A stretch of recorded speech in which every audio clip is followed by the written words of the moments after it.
Mimi nilitoka nyumbani hapa kwa asubuhi, nikaenda Makueni hospitali. Kutoka hospitali nikirudi nikakuja stage, nikapata gari hii ambayo tumepanda hapa. Kufika hapa Mkuyuni, polisi wakasimamisha, wakatuambia tunatoka Mombasa na tumetoka Makueni. Sasa nimefanya shughuli zangu wote. Hii time ilikuwa ya kurudi. Sasa kufika stage mimi nikapata gari. Kupata gari wanasema Machakos.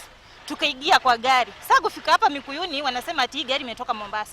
Sasa tunashindwa, kama imetoka Mombasa basi sisi wangedili na wale watu kama walikuwa already washatoka Mombasa na wanataka wale watu exactly wametoka Mombasa.